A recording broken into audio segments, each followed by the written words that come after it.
Adalah salah satu panti asuhan dari keluarga SOR yang kita bangun beberapa tahun lalu, mulai dari 2018.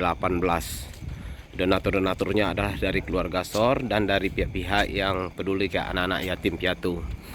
Insya Allah panti asuhan ini di samping mengajarkan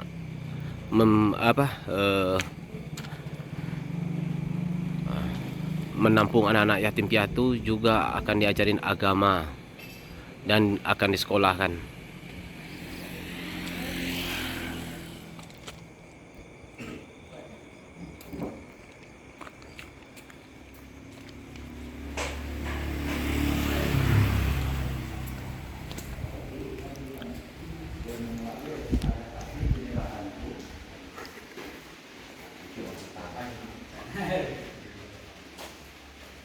Ya, saya usahakan Mbak Ning ya, kalau jangan saya ambil kasih itu besok, kalau udah besok ya kita sama berdoa, namanya berjuang kan.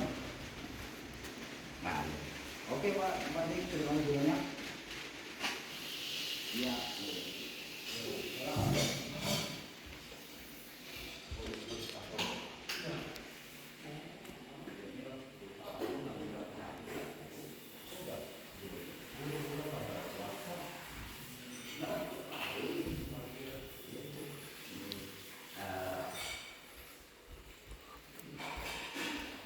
Ini salah satu panti asuhan yang juga di bawah keluarga besar SOR. Jadi sedekah of the road ini termasuk panti asuhan keluarga kita. Ya. Ini bantuan dari sedekah on the road ada, ya termasuk lelang ini, lantai ini keramik, ya juga. Terus ibu Tokopedia Asia juga, membantu juga. Mas Asia. Ya, dari keluarga keluarga SOR semua. Ya, keluarga semuanya. Saya kira itu tujuan paling bagus. Kita pendekatan itu, jangan sampai generasi yang hilang sama sekali tidak ngerti agama yang harus kita sebarkan. Ya. Juga ini dari pengasuhnya, ini dari sini nggak apa-apa, jangan lupa. Ini dari Pondok Pesantren Al-Um Pinang Raya. Ya.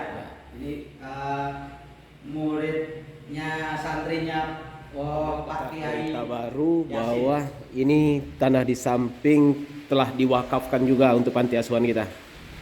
Nah, ini hasil wakaf dari jamaah untuk pengembangan panti asuhan kita. Dan ini panti asuhan ini termasuk di keluarga SOR.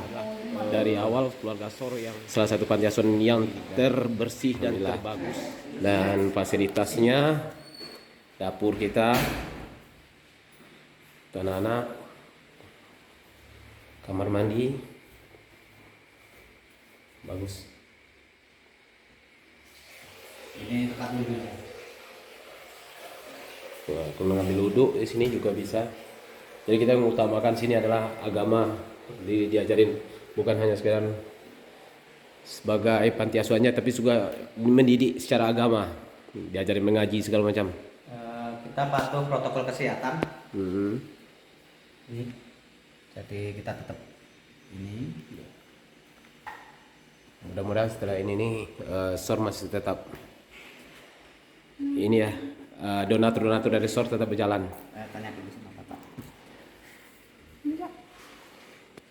Namanya Bapak siapa? Dari keluarga SOR aja. Ini ada uang kas dari sedekah on the road untuk sekedar kas untuk membeli sejadah, karena kurang sejadah, jadi kita masukkan 1 juta rupiah. Sedekah apa sih? Sedekah on the road. On the road. Ini data anak-anak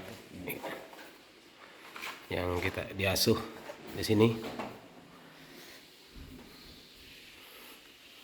oleh Om Raden, Ustadz Raden.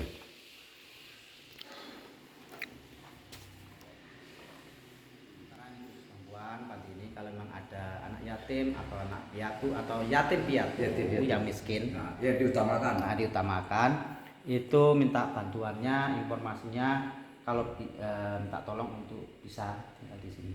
Oke, terima kasih. Kalau yang tinggal di sini akan dikasih dibantu biaya sekolahnya, pendidikannya, ngaji dan sebagainya, itu di sini pendidikan moral di sini. Tapi tinggal di sini akan dibantu biaya sekolahnya. Sekolah. Ya, tapi tujuan utama tetap di Islam tadi kan. Iya, iya. Ya, Di iya. agama Islam ya. Ya gitu. Jadi Itu ya. kalau ada saudara-saudara kita di penghulu yang anak yatim, punya anak yatim, Heeh. yatim piatu atau yatim piatu Iya. yang miskin Orang terutamakan terlantar, orang terlantar. terlantar. Kalau dia terlantar begini, broken home ya, perceraian. Ya, betul ya, Pak. Kalau perceraian itu cerai hidup namanya, cerai hidup tapi miskin, miskin ya. terlantar anaknya, Ya. ditinggal begitu saja oleh bapaknya atau oleh ibunya nggak diurusi lagi, udah pergi, itu nggak, yang miskin nggak apa-apa. Insya Allah berkah. Itu aja. Ya, Jadi itu yang penting kan. Iya. Jadi satu saat kita nggak tahu perjalanan Iya. ketemu. Kami Iya. kan berjalan itu sama Iya. si Al banyak berjalan. Ya, mohon semua bantuannya. itu, ini ya, Kalau kami- bayi kan nggak ada yang bisa Oh, ngasuhnya. iya, makanya saya tanya ya. Jadi itu TK, SD, SMP. Oh, betul. Berarti aku Untuk takutnya sementara. ada yang dibuang bayi. Udah bisa, Dan belum bisa itu ada Karena- pengadilan, Ada. ada itu penitipan dari pihak sosial atau Oh iya, kepolisian. iya, iya, iya. Nah, untuk SMA itu memang belum, Ah, karena kita ini kan baru untuk pendidikan moral anak SMA Iya, itu beda. dasar ya, Ya, dasar beda. pendidikan dasar. Ya, jadi makanya kita tekankan untuk yang SD, TK, SD, SMP, yang perempuan. yang perempuan. Ya. Dan harus mengikuti tata tertib panti asuhan. Betul. Karena kita akan mencetak generasi yang berakhlak karimah.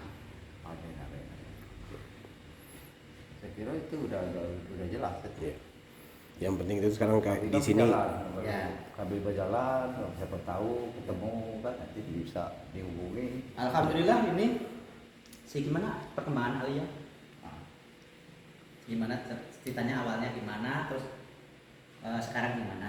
Iya. Silakan. Dari Alia. awal, Dari ya. awalnya. cara Awalnya Bi. Nah, dari awalnya terus sekarang gimana? Bisa ngapal? Udah bisa ngapalnya? Hafalannya udah bisa. udah banyak anak dek ngaji ini diajarin ngafal sudah ya. Jadi kan sistem regulasi Jadi ini kamu ngajarin ini Ya, ngajarin anak ngaji jam-jam berapa aja? terus ya. Habis maghrib sama asar. Habis maghrib sampai asar ngajarin adik-adik sini ngaji. Ya, ya, dan tidak cuma ngajinya aja. ya. Jadi cara baca, baca tulis, jadi tidak cuma itu, dan akhlak juga diajari. Sedikit lagi ini Pak Ustadz apa tuh Al-Quran Iqra gimana?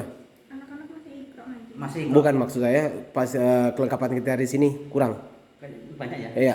Masih ada Banyak, cukup ya? Cukup. Coba sekarang apa yang dibutuhkan? Ini saya sudah mesen ayunan, Ah. alat main aja. Alat main yang aja. pelorotan itu belum. Oh ya, itu. Nah, kalau ini untuk ibadahnya ya, Untuk ibadahnya udah cukup ya. udah cukup lah ya. Ya seperti Iqra, Al-Quran, Sudah. Sejadah. sejadah, Sejadah udah. Sejadah. cukup. Sejadah yang belum. sejadah yang belum. Sejadah. Kalau yang Al-Quran alhamdulillah sudah ada yang sedekah, terus Yasin kita. Oke. Dari keluarga Sor ada duit titipan 1 juta untuk belikan sejadah ya. Nah, barakallah. Ya. Dah. Ambil bukunya.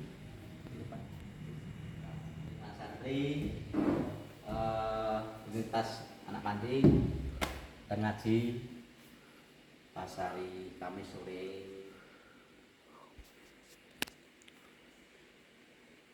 Nah ini di sini ya. Barunya kemarin sana kan yang nanti tingkat 2, ini orang sedekah. Orang bantu. Kita ya. Kita terima juga nggak apa-apa. Oh, bersih semua teman-teman.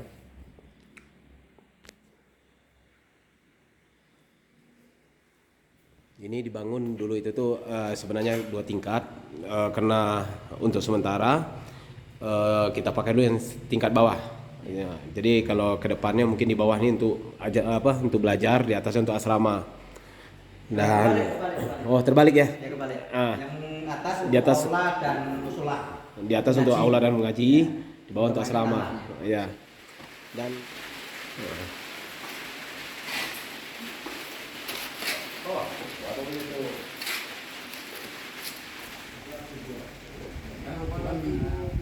dari KUA. Ya, didampingi ada pendampingnya. Jadi dinas sosial ada pendampingnya, dari KUA ada pendamping. Pendamping dari KUA itu Pak Lubis. Mbak sendiri di dinas.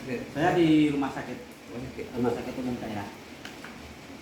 Jadi cerita-cerita masalah panti asuhan kita ini, Bang, itu dulu 2018-an kumpulan satu grup rame-rame, yuk buat panti asuhan dengan niat lillahi ta'ala waktu itu. Nah, jadi Saya ini punya gimana kawan. Pak? Kita cerita dikit, Pak. Yuk kita membuat suatu kegiatan sosial yang sifatnya pengurus tidak digaji, tidak dibayar, tidak minta gaji dan tidak minta dibayar atau honor. Jadi benar-benar sosial, ya. Oke, akhirnya kami berembuk. Saya tunggu-tunggu informasi, akhirnya kami mengadakan rapat dan waktu itu belum ada namanya. Ya. Belum ada namanya, di rapat pembentukan dan berian nama. Akhirnya kami cari donasi itu selama setahun, itu tahun 2017 yayasan itu berdiri. Akhirnya yayasan ini yayasan sifatnya umum. Jadi Panti Asuhan Nuratul Farhan ini salah satu kegiatan Yayasan Nuratul Farhan. Jadi Yayasan Nuratul Farhan itu kegiatannya adalah program kegiatannya yaitu sosial, keagamaan dan kemanusiaan. Ya. Nah, inilah kita kegiatan tadi dirikan Panti Asuhan Nuratul Farhan. Terbentuk, akhirnya cari donasi dalam setahun, donasi dari yayasan itu selama setahun itu pengurus. Terkumpul berapa itu pengurus waktu itu ya? 191 juta. 191 juta kalau nggak salah. Khusus pengurus. Iya. Nah, habis itu kita publikasikan siapa yang mau sedekah, sukarela, ikhlas, yang punya jiwa sosial dan keagamaan, kemanusiaan, silakan. Kalau nggak salah tuh tercetus waktu itu di Ancol ya Mas, ada salah ya? Waktu kumpul di Ancol ya? Ya, di Anyer. Di Anyer, ya di Anyer. Itu kita pendirian Yayasan Nuratul Farhan. Ya, jadi kita lakukan, kita cari ridho Allah. Semoga saja para donatur dan dermawan yang mengisikan hartanya mendapatkan keberkahan, baik dirinya dan keluarganya mendapatkan keberkahan dunia dan akhirat. Jadi waktu itu kita lagi sulit-sulitnya ya Mas ya, cari tanah-tanah untuk bisa diwakafkan untuk didirikan. Tapi kalau seandainya kemarin itu dibelikan tanah dengan duit 190 itu, bangunnya gimana lagi? Nanti awalnya ya itu kan kemarin ya. Nah, jadi Mas Pak Raden ya diwakafkanlah tanah di belakang ini. Nah, dana yang 191 juta itu untuk pembangunan awal. Nah, itu. Habis itu setelah berjalan dibantu oleh sedekah on the road, kawan-kawan semua. Jadi alhamdulillah sampai dinding berdiri, sampai tegak, alhamdulillah barakallah. Semoga dapat keberkahan. Amin. Jadi nanti sini sifatnya anak-anak yatim piatu atau anak yatim bukan sifatnya dititip, tapi betul-betul punya persyaratan dalam tanda kutip. Betul-betul anak telantar, betul-betul orang harus dibantu, bukan karena titipan. Ya. Karena ini kan sifatnya kan kita lillahi ta'ala ya Pak ya. Jadi dibantu sesuai sasaran. Iya sesuai sasaran. Nah. Sesuai sasaran memang butuh kebantuan. Iya. Di sini juga bukan hanya sekedar panti, tapi diajarin agama, ngaji, hafalan. Di samping di luaran juga diajarin sekolah. Ya, di sekolah kan. Ya betullah bantuan masyarakat itu dibutuhkan sekali ya, sama-sama gitu. Ya. Jadi saya juga ucapkan terima kasih kepada saudara-saudara kita sedekah on the road dan para dermawan dan dermawan yang rela ikhlas bersedekah dan membantu Kak Nuratul Farhan. Amin. Semoga saja dapat keberkahan semuanya. Ya. Jadi bagi jamaah di luaran yang ada info yang betul-betul sangat-sangat kita harus bantu, ya kita panti kita siap nampung. Tapi ya kita harus survei dulu kelayakannya, nggak gitu aja. Kita survei ke keluarga dan itu tidak lepas dari kita ajak kerjasama dengan pemerintah, ujung tombak pemerintah yaitu RT dan desa atau lurah. Jadi itu aparat-aparat pemerintah, kita ada kerjasamanya, dan itu kita juga bekerjasama dengan dinas sosial.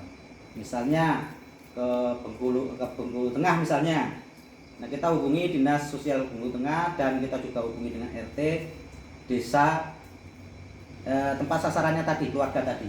Jadi tidak abal-abal, kita secara prosedural. Jadi itu untuk tertib, administrasi dan menertibkan amal.